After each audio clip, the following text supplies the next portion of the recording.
Karthik Deepa serial September 7 நாளைக்கான எபிசோடுக்கான review தாங்க இந்த வீடியோவில் நம்ம இன்னைக்கு பார்க்க போகிறோம். எபிசோடை ஸ்டார்ட் பண்ணுறதுக்கு முன்னாடி இந்த வீடியோவை மறக்காமல் லைக் பண்ணிக்கோங்க. உங்களுடைய ஒவ்வொரு லைக்கும் அடுத்து வீடியோ போடுறதுக்கு எங்களுக்கு கொஞ்சம் இன்ட்ரெஸ்டிங்காகவும் என்கரேஜிங்காகவும் இருக்கும். எபிசோட் எப்படி ஸ்டார்ட் ஆகுதுன்னா, ஃபர்ஸ்ட் நம்ம கார்த்தியை காமிக்கிறாங்க. அப்போ கீதா கேட்குறாங்க, இங்கே பாருங்க, இங்கே ஒரு ஸ்விம்மிங் பூல் கூட இல்லையா அப்படின்னு. அதுக்கு கார்த்தி சொல்கிறாரு, இல்லை எங்கள் வீட்டில் அந்த ஃபெசிலிட்டி எல்லாம் கிடையாது அப்படின்னு. அதுக்கு கீதா கேட்குறாங்க, சரி அது இல்லைன்னாலும் பரவாயில்ல, அட்லீஸ்ட் உங்களுக்கு காஃபி போட தெரியுமா அப்படின்னு. அதுக்கு கார்த்தி கேட்குறாரு, இங்கே பாருங்க, வீட்டில் ரெஸ்ட் ரூம் இருக்கு, நீங்கள் வந்துட்டு குளிக்கிறதுக்கு அதை பயன்படுத்திக்கலாம் அப்படின்னு. அப்போ கீதா சொல்கிறாங்க, அதெல்லாம் சுத்த போர், நீங்கள் எந்த காலத்தில் இருக்கீங்க அப்படின்னு. அப்போ கார்த்தி சொல்கிறாரு, சரி ஓகே, உங்களுக்கு என்ன டீ தானே வேணும், எனக்கு டீ போட தெரியும், போட்டு எடுத்துகிட்டு வரேன் அப்படின்னு. அப்போ கீதா சொல்கிறாங்க, டபுள் ஸ்ட்ராங்காக போட்டு எடுத்துகிட்டு வாங்க, அப்போ தான் குடிக்கலாம் அப்படின்னு. இது கேட்ட கார்த்தியும் சரி அப்படின்னு சொல்லிட்டு நேராக ஃப்ரெஷ்அப் ஆகிட்டு நான் காஃபி போட்டு வரேன் அப்படின்னு சொல்லிட்டு அந்த இடத்துலேருந்து போகிறாரு. இதை பார்த்துட்டு ரொம்ப சந்தோஷப்படுறாங்க அந்த கீதா. அப்போ கீதா நினைக்கிறாங்க, நம்ம இந்த வீட்டில் இருக்கிற வரைக்கும் தான் நமக்கு சேஃபு, இந்த வீட்டை விட்டு போனால் கண்டிப்பாக நமக்கு ஆபத்து வரும், அதனால நம்ம இந்த வீட்டை விட்டு போகக்கூடாது, போகையும் முயற்சி பண்ணக்கூடாது. அப்படி போடுறதா இருந்தால் நமக்கு பக்கம் உள்ள எல்லாத்தையுமே சேஃப்டியாக வச்சுட்டு அதுக்கப்புறம் தான் நம்ம இந்த இடத்த விட்டு போகணும் அப்படின்னு கீதா நினைக்கிறாங்க. அதுக்கப்புறம் நம்ம கார்த்தி வந்துட்டு நேராக கிச்சனுக்குள்ளே போயிட்டு காஃபி போட்டு கொண்டு வராரு.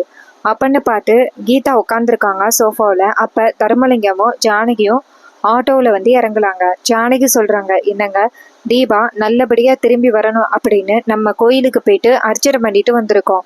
அபிராமி அம்மாவுக்கு சரியாகிட்டான், தீபா போய் பார்த்த பிறகு அபிராமிக்கு சரியாயிட்டு அப்படின்னு இப்போதான் மீனாட்சி நமக்கு கால் பண்ணி சொன்னான். அதனால நம்ம பொண்ணு கண்டிப்பாக நல்லபடியாக வந்துட்டான்னு அர்த்தம் தானே, நம்ம போயிட்டு நம்ம பொண்ணை பார்க்கலாம் வாங்க அப்படின்னு சொல்லி வீட்டுக்குள்ளே வராங்க. அப்போ கீதா உட்காந்துருக்கிறத பார்த்துட்டு ஜானகி ஓடி போய் கீதாவை பிடிச்சி, அம்மா தீபா வந்துட்டியா, என்னம்மா தலையிலெல்லாம் அடிபட்டு போயிருக்கு அப்படின்னு கீதாவை பிடிக்க. அப்போ கீதா டக்குன்னு, வாட் நான்சென்ஸ், யார் நீங்கள், எதுக்கு என்ன பிடிக்கிறீங்க அப்படின்னு கேட்க. அப்போ கார்த்தி எங்கேருந்து வராரு, ஐயோ சரியான பிரச்சனையில மாட்டிக்கிட்டேனே அப்படின்ட்டு கார்த்தி எங்கேருந்து வராரு. வந்துட்டு நேராக அவங்கள பார்த்து, இங்கே பாருங்க தீபா கொஞ்சம் தலைவலியில இருக்காங்க, அதான் காஃபி போட்டு கொண்டு வர சொன்னாங்க, நான் காஃபி போடுறதுக்காக தான் போனேன், அதுக்குள்ளே இவ்வளோ பிரச்சனை நடந்து போச்சு அப்படின்னு.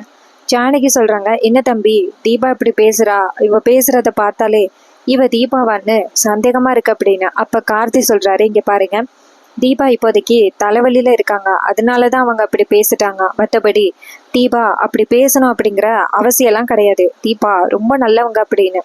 அதுக்கு தர்மலிங்க சொல்றாரு, என் பொண்ணை பத்தி எனக்கு தெரியாதா, அவளை அந்த ரியாவும் ரம்யாவும் கடத்திட்டு போன பிறகு தீபா பல மன உளைச்சலுக்கு ஆளாயிட்டா, அதனாலதான் இப்படி பேசிட்டா போல அப்படின்னு. ஜானகி சொல்றாங்க, இருந்தாலும் என் பொண்ணு இந்த மாதிரி எல்லாரையுமே எடுத்தறிந்தி பேச மாட்டா, ஒருவேளை ஏற்கனவே நம்மளை ஏமாத்தின மாதிரி மறுபடியும் ஏமாத்துறாங்களோ அப்படின்னு. அப்ப கார்த்தி சொல்றாரு, இங்க பாருங்க, அதுக்கெல்லாம் வாய்ப்பே இல்லை, நீங்க வேணும்னா தீபாவோட முகத்துல கை வச்சு பார்த்துக்கோங்க அப்படின்னு சொல்ல, கீதா நேராக கார்த்தி பக்கத்தில் ரொம்ப ஓவரா அட்வான்டேஜ் எடுத்துக்கிறாங்க, இவங்க யாரு ஃபர்ஸ்ட் அப்படின்னு. அப்போ தர்மலிங்கம் கேட்குறாரு, என்னம்மா சொல்கிற அப்படின்னு. அப்போ கார்த்தி நேராக தீபாட்ட, தீபா அப்பா அம்மா கிட்ட இப்படியெல்லாம் பேசக்கூடாது, பொறுமையாக பேசணும் அப்படின்னு. இதை கேட்டதோட தான் நம்ம தீபாவுக்கு புரிதல் ஆகுது, ஆஹா இவங்க 2 பேரும் தான் தீபாவோட அப்பா அம்மாவா, இது தெரியாமல் இவங்களை இப்படி இன்சல்ட் பண்ணிட்டோமே அப்படின்ட்டு நேராக அந்த கீதா அவங்கள பார்த்துட்டு, சாரி அப்பா, எனக்கு ரொம்ப தலைவலிச்சிச்சா, அதான் நான் இப்படி பிஹேவ் பண்ணிட்டேன், உங்களை போய் நான் திட்டுவேனா, நீங்கள் எனக்கு தெய்வத்துக்கு சமம் அப்படின்னு சொல்ல, ஜானகி சொல்கிறாங்க, இப்போதாம்மா நீ பேசுகிறதுல ஒரு நல்ல எண்ணம் தெரியுது அப்படின்னு. அப்போ கார்த்தி சொல்கிறாரு, இங்கே பாருங்க, அம்மா கொஞ்ச நேரத்தில் வந்துடுவாங்க, நீங்கள் கோயிலுக்கு போயிட்டு வந்தீங்க, நீங்கள் போயிட்டு ஃப்ரெஷ்அப் ஆகிட்டு வாங்க அப்படின்னு. அவங்களும் சரி அப்படின்னு சொல்லிட்டு அந்த இடத்துலேருந்து போகிறாங்க.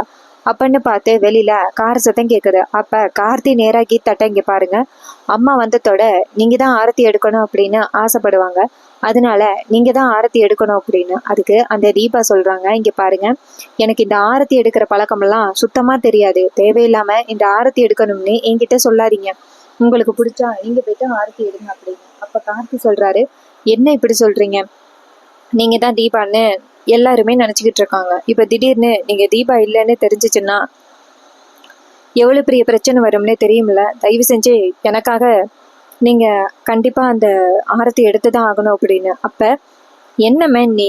எனக்கு சுத்தமா ஆரத்தி எடுக்க தெரியாதுன்னு சொல்றேன், கேட்க மாட்டேங்கிற.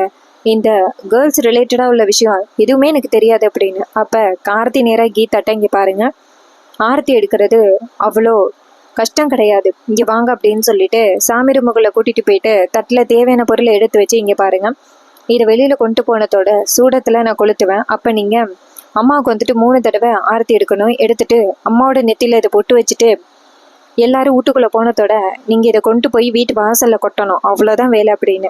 இது கேட்டதோட கீதாவும் சரி ஓகே, சொல்றதை பார்த்தா ஈஸியா தான் இருக்கு, நான் பண்றேன் அப்படின்னு சொல்றாங்க. அதுக்கப்புறம் கார்த்தி சொல்றாரு, வாங்க அம்மா வந்துட்டாங்க அப்படின்னு சொல்லிட்டு தீபா கையில தட்டோட அழைச்சிட்டு போறாங்க. அங்க போனதோட அபிராமி முன்னாடி போயிட்டு தீபா நிக்கிறாங்க. அப்ப அபிராமி நேரா தீபாவை பார்த்து, உன்னோட ரெட் கலர் சாரி ரொம்ப சூப்பரா இருக்கு அப்படின்னு. அப்ப தீபா சொல்றாங்க, தேங்க்ஸ் ஆண்டி அப்படின்னு. இதை பார்த்துட்டு அபிராமி கொஞ்சம் ஷாக் ஆகுறாங்க. அப்ப தீபா 1 2 3 அப்படின்னு சொல்லிட்டு ஆரத்தி எடுத்து அபிராமியோட நெத்தியில பொட்டு வைக்கிறாங்க. அப்ப கார்த்தி கேக்குறாரு, என்ன இது 1 2 3ன்னு என்ற, வா அப்படின்னு சொல்லிட்டு நேரா அபிராமியை கூட்டுக்கிட்டு வீட்டுக்குள்ள போறாங்க. அப்ப அருண் சொல்றாரு, தீபாவோட பிஹேவியர்ல நிறையவே மாற்றம் இருக்கிற மாதிரி தெரியல, யாராவது பாக்குறீங்களா இல்லையா அப்படின்னு. கார்த்தி சொல்றாரு, அப்படியெல்லாம் ஒரு மாற்றம் இல்லை, தீபா அங்க ஹாஸ்பிட்டல் போயிட்டு வந்தாங்கல்ல, அதான் கொஞ்சம் ஸ்ட்ரெஸ்ஸா இருக்காங்க, மற்றபடி எதுவும் இல்லை அப்படின்னு சொல்லிட்டு கார்த்தி அந்த இடத்துல இருந்து வீட்டுக்குள்ள போறாரு. அப்ப அந்த கீதா நினைக்கிறாங்க, கார்த்தி இந்த தட்டை என்னமோ பண்ண சொன்னானே, ஆமா வெளியில கொட்ட சொன்னான் அப்படின்ட்டு நேரா கேட்டுக்கிட்ட வராங்க. அப்ப ஐஸ்வர்யா கரெக்டா காரை நிப்பாட்டிட்டு வந்துகிட்டு இருக்காங்க. அப்ப கீதா நினைக்கிறாங்க, ஆர்டிஃபிஷியல் இன்டெலிஜென்ட் காலம் எல்லாம் வந்துருச்சு, இப்ப போயிட்டு இந்த ஆரத்தி அது இதுன்னு சொல்லிக்கிட்டு இருக்காங்க அப்படின்ட்டு டக்குன்னு வீட்டு வாசல்ல கொண்டு போய் கொட்ட, அப்ப பார்த்து ஐஸ்வர்யா எதிர்க்க வர தீபா அவங்க மூஞ்சிலேயே கொட்டிட்டாங்க. ஐஸ்வர்யோட மூஞ்சில ஒரே ஆரத்தியா இருக்கு. இதை பார்த்துட்டு தீபா சொல்றாங்க, நான் கொட்டுறது தெரிஞ்சு எதுக்கு நீ குறுக்க வந்த அப்படின்னு. ஐஸ்வர்யா சொல்றாங்க, வேணுக்கும்னே கொட்டிட்டு நீ ஏன் மேல பழி சொல்றியா அப்படின்னு. அப்ப கீதா சொல்றாங்க, என்கிட்ட பேசுறத கொஞ்சம் பார்த்து பேசு அப்படின்னு.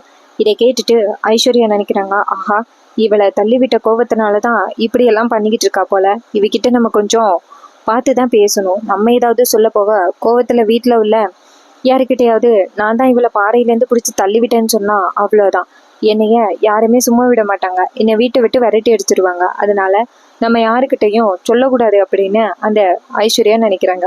கீதா கேட்குறாங்க, எனிவேஸ் கொட்டினதுக்கு சாரி அப்படின்னு சொல்லிட்டு கீதா அந்த இடத்துல இருந்து போறாங்க. அப்ப ஐஸ்வர்யாவுக்கு ஒரு டவுட்டு, தீபாவோட பிஹேவியர்ல நிறையவே மாற்றம் இருக்கே, தீபா இந்த மாதிரியெல்லாம் பண்ண மாட்டாளே அப்படின்னு ஐஸ்வர்யாவுக்கு சந்தேகம் வருது. அப்ப நம்ம கீதா நேரா வீட்டுக்குள்ள போயிட்டு சாமி ரூமுக்குள்ள தட்டை வச்சுட்டு வெளியில வராங்க. அப்ப அபிராமி நேரா தீபாவை பார்த்து, தீபா இங்க வாமா அப்படின்னு சொல்ல, அப்ப கீதா நைஸா கார்த்திகிட்ட போயிட்டு, இங்க பாருங்க, இவங்க கண்டிப்பா ஏதாவது கொஸ்டின்ஸ் தான் கேட்கறதுக்காக என்ன கூப்பிடுறாங்க, என்கிட்ட அவங்ககிட்டேருந்து என்னை காப்பாற்றணும் அப்படின்னா உங்களால மட்டும்தான் முடியும், தயவு செஞ்சு ஏதாவது சொல்லி என்னை கூட்டிட்டு போயிருங்க அப்படின்னு. இது கேட்ட கார்த்தியும் சரி அப்படின்னு சொல்றாரு. அப்ப தீபா போயிட்டு அபிராமி பக்கத்துல உட்காடுறாங்க. அபிராமி சொல்றாங்க, இங்க பாருமா என்னம்மா நடந்துச்சு, ஒன்னு அவங்க கூட்டிட்டு போனாங்கல்ல, அதுக்கப்புறம் என்ன நடந்துச்சு அப்படின்னு. அப்ப கார்த்தி சொல்றாரு, அம்மா டாக்டர் வந்துட்டு இப்போதைக்கு தீபா கிட்ட இதை பத்தி எதுவும் பேசக்கூடாதுன்னு சொல்லியிருக்காங்க, ஏன்னா தீபாவோட தலையில அடிபட்டிருக்கிறதுனால தீபா கொஞ்சம் மென்டலி டிஸ்டர்ப்டா இருக்காங்க, ஸோ அவங்க கிட்ட இதை பத்தி கேட்டிங்கன்னா அவங்க ரொம்ப கோவப்படுவாங்கன்னு சொன்னாங்க, ஸோ தயவு செஞ்சு அவங்க கிட்ட இதை பத்தி கேட்க வேணாம் அப்படின்னு. இது கேட்டதோட அபிராமியும், நீ சொல்றதும் சரிதான்ப்பா, என் மருமக ரொம்ப பாவம், அவகிட்ட நான் கேட்கல, இங்க பாருமா தீபா நீ போயிட்டு ரெஸ்ட் எடு அப்படின்னு. இதை கேட்டுட்டு கீதா நினைக்கிறாங்க, அப்பாடா கார்த்தி எப்படியோ நம்மளை காப்பாத்தி விட்டுட்டான் அப்படின்ட்டு நேரா அந்த இடத்துல இருந்து போறாங்க. அப்ப கீதா நேரா வந்துட்டு அவங்க ரூமுக்கு போக, அப்ப கார்த்தி சொல்றாரு, இங்க பாருங்க, இதுதான் வந்துட்டு தீபா இருந்த ரூமு, நானும் இந்த ரூம்ல தான் ஸ்டே பண்ணுவேன், நீங்க வேற எந்த ரூம்லயும் தங்கினா கண்டிப்பா சந்தேகப்படுவாங்க, நீங்க ஒன்றும் கவலைப்படாதீங்க, உங்களுக்கு தனி பெட்டு அந்த இருக்கு, நான் சோஃபாவில் படுத்துக்கிறேன் அப்படின்னு. இதை கேட்டுட்டு கீதாவும் சரி ஓகே அப்படின்னு சொல்ல, அப்போ கீதா நினைக்கிறாங்க, கொஞ்ச நாள் தானே நான் இங்கே இருக்க போகிறேன், அது வரைக்கும் இவங்களை எல்லாரையும் ஏமாற்றிட்டு இங்கே இருந்துட்டு அதுக்கப்புறம் போலீஸெல்லாம் என்னை தேடுறதை வந்துட்டு கம்மி பண்ணதோட நான் இந்த வீட்டை விட்டு போயிட்டே இருப்பேன் அப்படின்னு அந்த கீதா நினைக்கிறாங்க. ரொம்பவே சூப்பராக அப்கமிங் ப்ரோமோவை ஃபினிஷ் பண்ணியிருக்காங்க. இதே மாதிரி இன்னுமே அப்டேட்ஸை நம்ம சேனலில் தொடர்ந்து பார்க்கணும்னா மறக்காமல் நம்ம சேனலை சப்ஸ்கிரைப் பண்ணிக்கோங்க. இது வரைக்கும் இந்த வீடியோவை பார்த்த உங்கள் எல்லாருக்குமே ரொம்ப நன்றி. அடுத்த வீடியோவில் பார்க்கலாம். தேங்க்யூ ஃபார் வாட்சிங்.